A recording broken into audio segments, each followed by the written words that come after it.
Dios les bendiga, hermanos, bienvenidos a esta audiolectura del libro Estudio del Antiguo Testamento.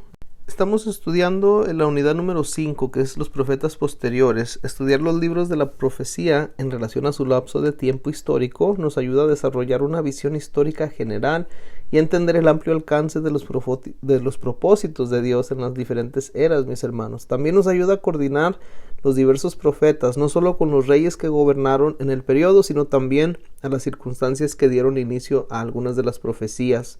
En la unidad anterior consideramos a los profetas que ministraron en el reino dividido hasta la cautividad de Israel e inmediatamente después de ella. Ahora hemos fijado nuestra atención en los que profetizaron antes, durante y después del tiempo del exilio de Judá. Estamos en el capítulo número 13, titulada Los profetas del exilio, que son Ezequiel y Daniel. Y leemos de la introducción del capítulo que Jeremías profetizó que los babilonios conquistarían a Judá y que los judíos estarían cautivos en Babilonia por 70 años. Esto en Jeremías 29:10. El cumplimiento de esta profecía trajo un periodo de oscuridad para el pueblo. Sin embargo, durante este tiempo de desesperación nacional, Dios levantó dos voces proféticas que dieron a los exiliados de Judá esperanza para su presente y para su futuro. Estos dos hombres habían experimentado por sí mismos la desorientación y alineación del exilio en Babilonia. Dios usó las situaciones de Ezequiel y Daniel para cumplir sus planes y propósitos. Daniel fue llevado cautivo cuando tenía aproximadamente 17 años, en el 605 a.C. Había estado viviendo en Babilonia por 9 años cuando los 10,000 cautivos, incluyendo a Ezequiel, fueron exiliados a Babilonia, esto en el año 597 a.C. El resto del pueblo de Judá fue llevado en cautividad a Babilonia y la destrucción de Jerusalén fue total en el año 586 a.C. Ezequiel y Daniel, mis hermanos, ministraron al pueblo profetizando y asegurándoles del control y soberanía absoluta de Dios. El diseño único de Dios exigía que Ezequiel transmitiera sus mensajes proféticos a través de una actuación dramática o pieza teatral. Así, nos referimos a Ezequiel como el profeta de actuación dramática. Y en cuanto a Daniel, Dios lo puso en una posición única para ministrar en medio de un gobierno opresivo. Y aunque ambos profetas dan énfasis a la soberanía de Dios, Daniel se llama el profeta de la soberanía divina. Empezamos leyendo sobre Ezequiel, el profeta de actuación dramática, en la lección 13.1. Lo primero que encontramos es el autor y la fecha.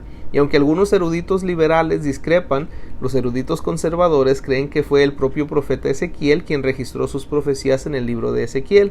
Se basa en evidencia bíblica interna, como en el uso frecuente en el libro de la primera persona, las diversas fechas específicas dadas para las profecías y visiones de Ezequiel, y los varios recursos literarios usados.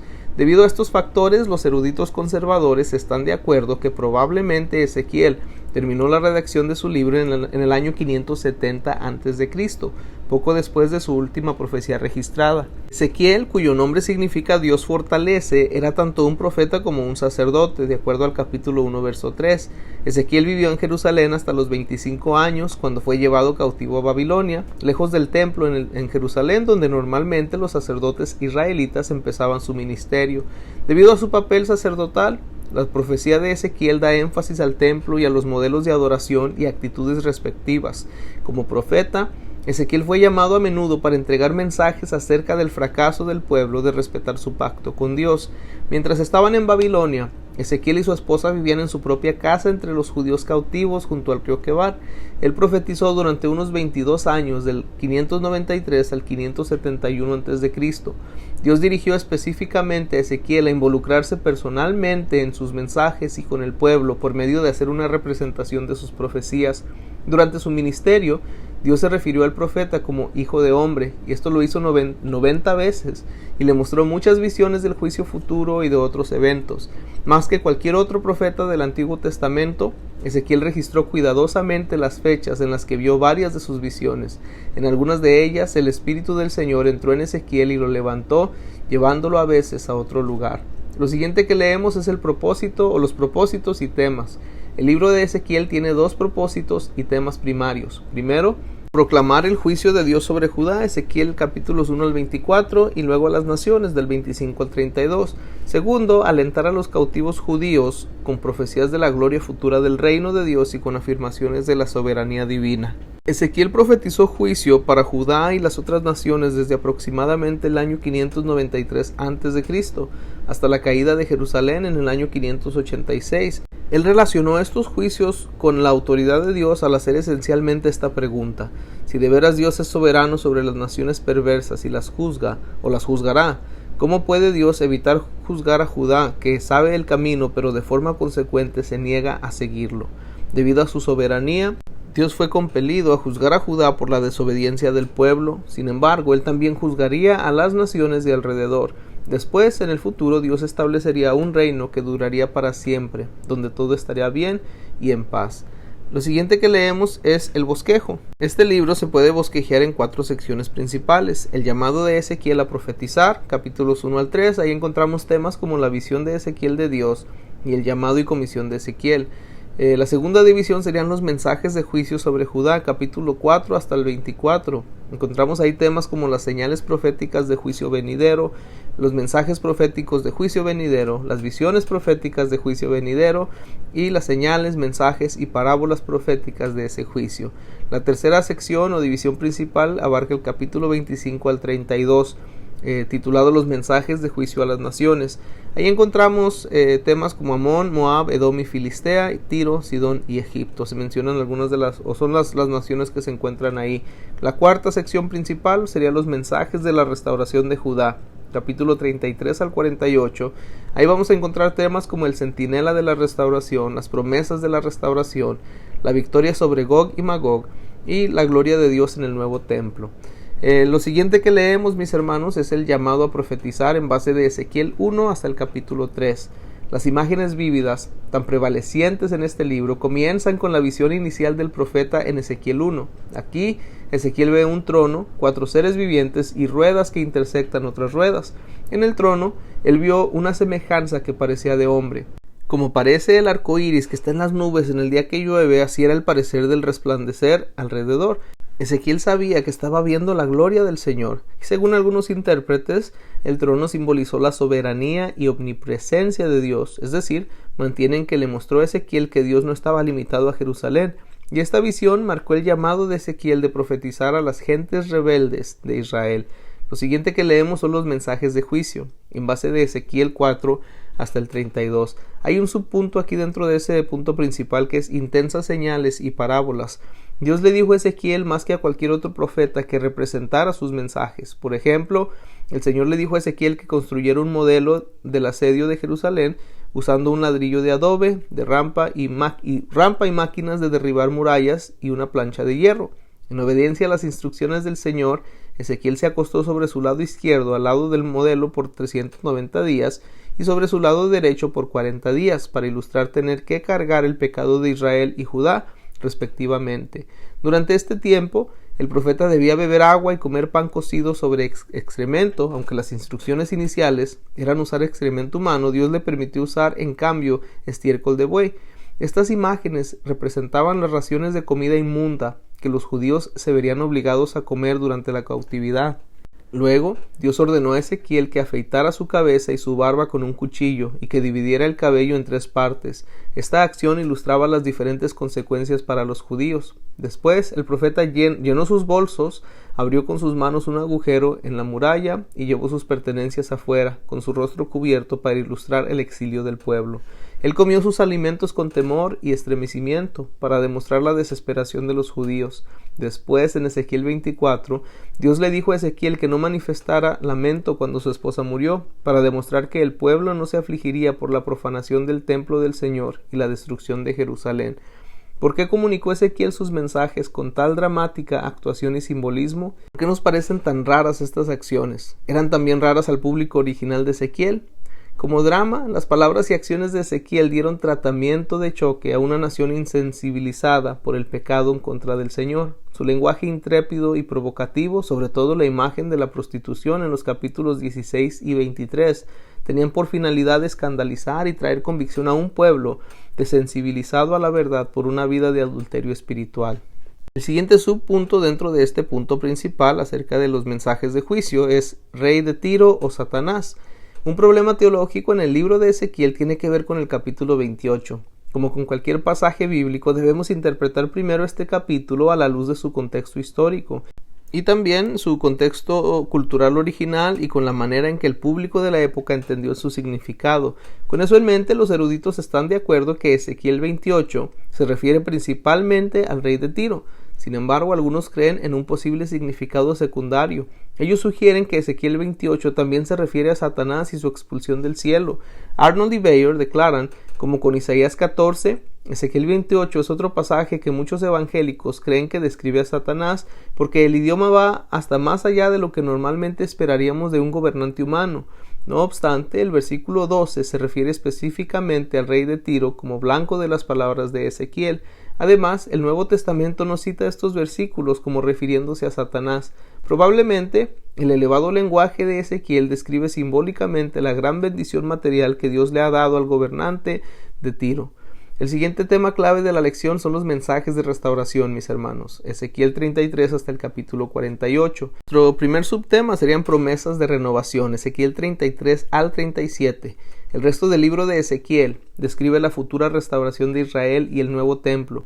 En aquel día Dios al fin dominará y la paz prevalecerá. Así Ezequiel ofrece el mensaje de esperanza en circunstancias de desesperación. Esta sección se abre con un llamado al pueblo y a sus líderes a arrepentirse. Ezequiel llama a los pastores espirituales al arrepentimiento por cuidar de sí mismos en lugar de cuidar las ovejas que Dios les había confiado. Pero a pesar del pecado de los líderes, Ezequiel afirma que Dios será el príncipe de los pastores, y Dios simboliza además un mensaje de restauración para su pueblo, mostrando a Ezequiel el valle de los huesos secos.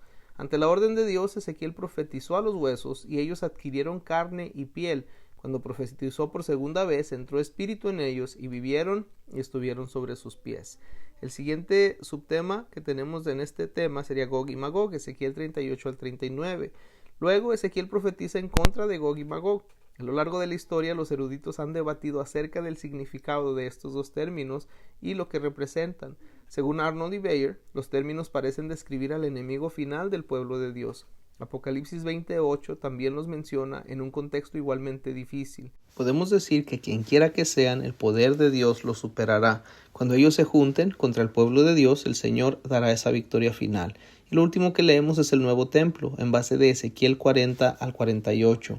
La profecía de Ezequiel incluye dos visiones del templo. La primera, cuando la gloria de Dios se retira antes de la destrucción del templo, y la segunda, cuando la gloria de Dios regresa después de la restauración del templo. La cuestión de cómo interpretar los 9 capítulos que describen el nuevo templo ha llevado a varios puntos de vista distintos.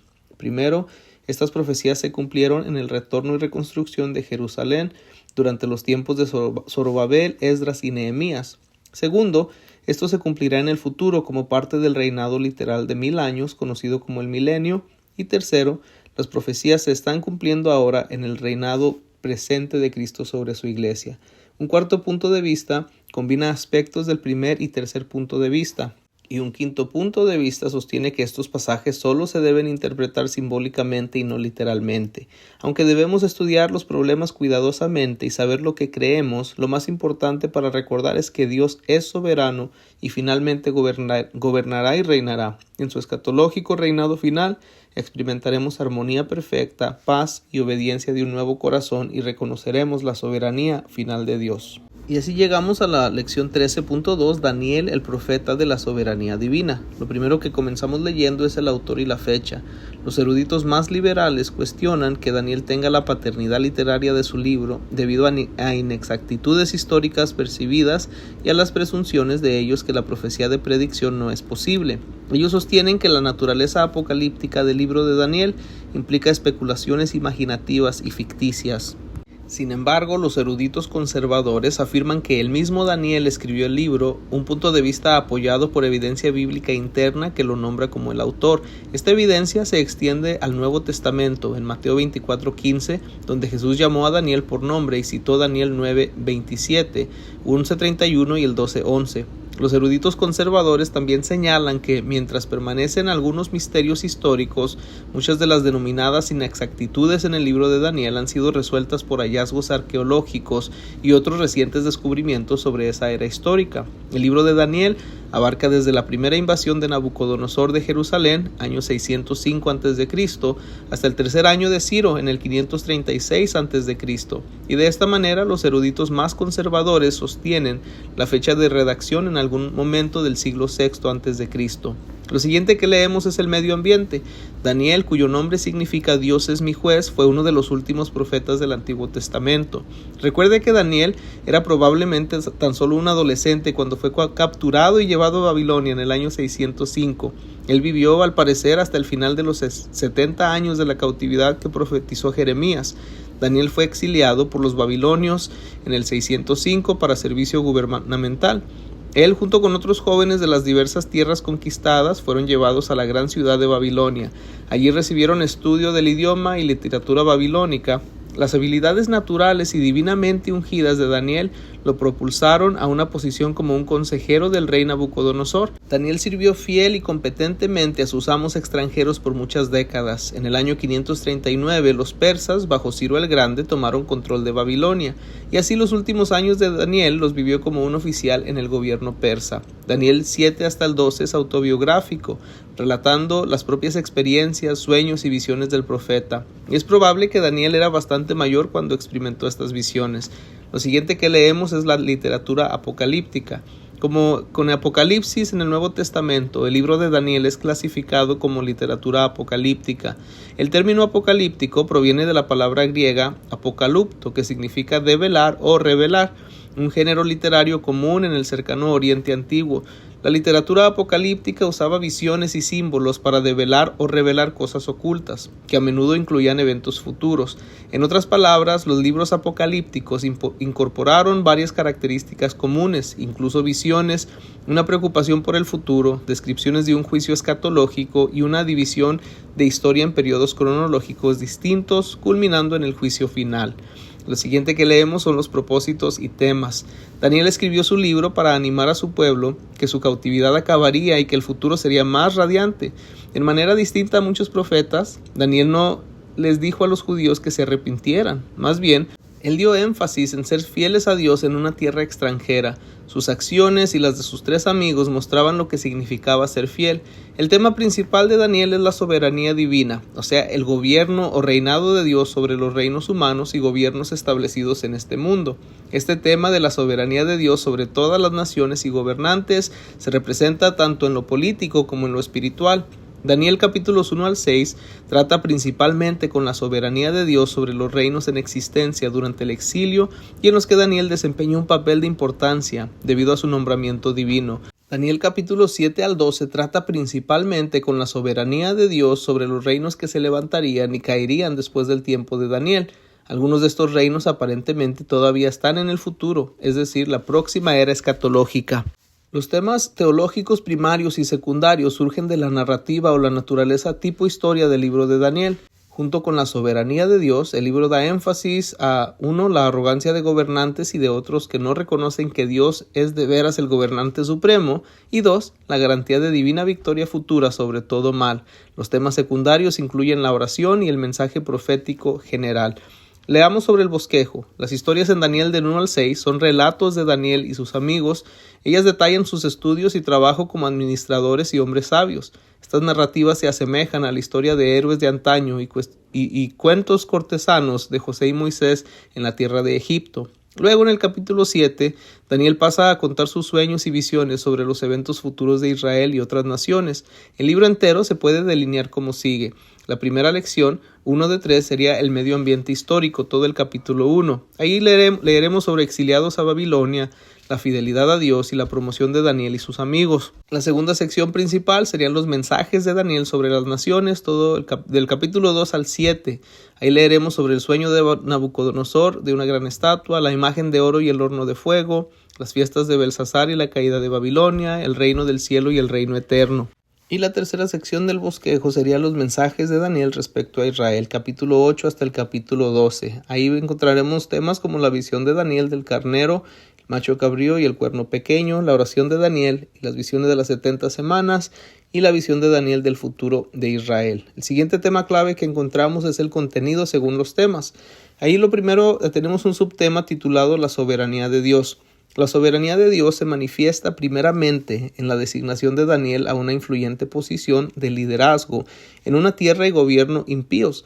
Al contrario de otros libros proféticos que dan énfasis a la soberanía divina, pronunciando juicios sobre las naciones vecinas, Daniel muestra que Dios usa incluso a los gobernantes paganos para lograr sus propósitos divinos. Es decir, Dios es soberano tanto sobre las naciones como sobre las personas. Y en la última sección de su libro, Daniel afirma la victoria final y la soberanía de Dios sobre los futuros imperios impíos que detestan a Dios y las personas que lo siguen. Otro de los temas encontrados en este libro sería la arrogancia de líderes. Dentro de Daniel 1 hasta el 6 hay un poderoso reproche al egotismo, arrogancia y orgullo personificado en los reyes babilónicos, Nabucodonosor, capítulo 4 y Belsasar, capítulo 5. En estos 6 capítulos, Dios vindica a Daniel y a sus amigos a pesar de varias conspiraciones de otros líderes políticos. En las visiones de Daniel, en los capítulos 7 al 12, una sucesión de gobernantes y gobiernos impíos que despliegan arrogancia son reemplazados finalmente por el reino del Hijo de Dios y el Hijo del Hombre, Jesucristo, el único digno de tal reconocimiento y devoción. Mientras que podemos encontrar que es fácil condenar el orgullo y la arrogancia de los legisladores gubernamentales señalados en este libro, el mensaje para nosotros es igual de profundo. Debemos protegernos contra todo orgullo, incluso el orgullo de nuestra espiritualidad, porque Dios resiste a los soberbios y da gracia a los humildes. Otro de los temas contenidos serían las profecías del futuro. Los últimos 6 capítulos de Daniel hacen la pregunta de cómo cumplirá Dios la promesa de su victoria y reinado final. Debido a que las visiones de Daniel de eventos escatológicos a veces son difíciles de interpretar, no todos están de acuerdo de las posibles líneas cronológicas o los hechos de su cumplimiento. ¿Cuáles reinos? Sería una de las preguntas que surge. Los eruditos conservadores están de acuerdo que las 4 bestias de Daniel 7 hacen juego con los 4 reinos de Daniel 2. Sin embargo, discrepan sobre qué reinos pasados, presentes o futuros nos representan las visiones. Se han propuesto 3 puntos de vista. Primero, una posición evangélica bastante común es que los 4 metales en la estatua predijeron los 4 imperios mayores de Babilonia, Medo-Persa, Grecia y Roma. Una posición no evangélica identifica a los reinos como Babilonia, Media, Persia y Grecia. Y tercero, algunos evangélicos sostienen que el 4º reino es Grecia, pero aún mantiene una fecha conservadora de redacción en el siglo VI a.C. Los autores de este curso están de acuerdo con el primer punto de vista, es decir, creemos que los reinos simbolizados son Babilonia, Medo-Persia, Grecia y Roma. Babilonia es representada por una cabeza de oro y el león con alas, volando sobre todos los reinos. Babilonia era tan feroz como un león, cruel y rápido en conquistar y castigar. Las alas del león que fueron cortadas pueden representar el gran cambio en Nabucodonosor en Daniel 4. Algunos individuos creen que Nabucodonosor fue convertido de verdad. Capítulo 7, verso 4. Luego Medo-Persia. Esto simbolizado por el pecho de la estatua de plata y por el oso que se levanta de un lado para demostrar la superior fuerza de Persia sobre Media. Luego leemos sobre Grecia. Grecia es representada por el vientre de bronce de la estatua y el leopardo con 4 alas y 4 cabezas. Las alas demostraban la rapidez del poder conquistador de Grecia y las 4 cabezas probablemente representaban los 4 generales bajo Alejandro el Grande. Después de la muerte de Alejandro, sus 4 generales dividieron su reino en 4 partes. Por último está Roma. Roma es simbolizada por el hierro y barro cocido de la estatua y la bestia terrible de Daniel 7. Nótese que Roma era demasiado terrible para compararla con cualquier animal. Algunos creen que los 10 cuernos que tenía la bestia se refieren a los mismos 10 reyes que Juan menciona en Apocalipsis 17:12. El cuerno con ojos y una boca representa al anticristo, que conquista a los 10 reyes y gobernadores del mundo. Parece que el anticristo perseguirá a los santos de la tribulación durante 3 años y medio, y entonces Cristo derrotará el reinado del anticristo y reinará y gobernará para siempre. Hay otra pregunta que surge: ¿qué marco de tiempo? Un problema relacionado es cómo interpretar frases tales como las 70 semanas o 77 y la abominación desoladora. El término 77 o 70 semanas se ha interpretado de manera variada incluso entre los eruditos evangélicos conservadores.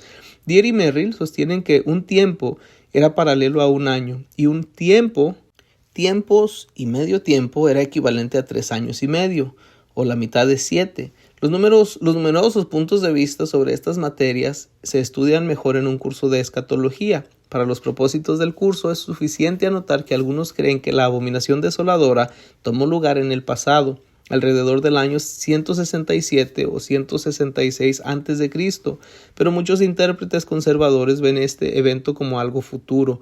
Los evangélicos sostienen varios puntos de vista diferentes con respecto al fin de los tiempos, particularmente sobre el orden de eventos tales como el arrebatamiento, la tribulación y el milenio. Existen 3 puntos de vista acerca del milenio o el reino de 1000 años de Cristo. Primero, premilenario, Cristo volverá antes que empiece el milenio. Segundo, posmilenario, el milenio empezó con la resurrección de Cristo y acabará con la segunda venida. Así Cristo volverá después del milenio. Y tercero, amileniario. No hay milenio literal porque Apocalipsis 20 es simbólico y no literal. Dentro de la categoría más amplia del premileniarismo, existen 3 perspectivas sobre el orden del arrebatamiento y la tribulación. Está la pretribulación o el arrebatamiento de la iglesia, ocurrirá antes de los 7 años de la tribulación. Está medio tribulación, el arrebatamiento ocurrirá aproximadamente a la mitad de la tribulación. Y está post-tribulación. El arrebatamiento ocurrirá después de la tribulación. Y aunque todos estos puntos de vista son sostenidos por diferentes evangélicos y pentecostales, las Asambleas de Dios mantienen un punto de vista premilenario y pretribulacional. Desafortunadamente, algunos maestros que gozan de popularidad han ido más allá de la clara enseñanza de las Escrituras en la escatología y se han involucrado en especulación infundada sobre cómo, dónde y cuándo se cumplirán tales profecías. La historia ha demostrado que muchas de estas especulaciones son totalmente falsas. Con eso en mente, los ministros deben tener presente que hay que discernir y predicar la verdad de la palabra como es declarada. Ellos deben ser claros cuando la escritura es clara y guardar silencio donde la escritura guarda silencio. Aún así, a pesar de la mala interpretación, la maldad penetrante, la arrogancia humana y la intensa persecución de los creyentes, permanece la verdad que el reinado de Dios ya viene. Jesucristo ya es el Señor y gobernador sobre todo, pero viene una época cuando finalizará su victoria y convertirá la realidad espiritual de su reino en una realidad gubernamental. Hasta ese día, los creyentes pueden descansar seguros que la soberanía de Dios prevalece, incluso en las circunstancias difíciles de la vida. Con eso terminamos este capítulo número 3 de los profetas del exilio, Ezequiel y Daniel. Dios les bendiga.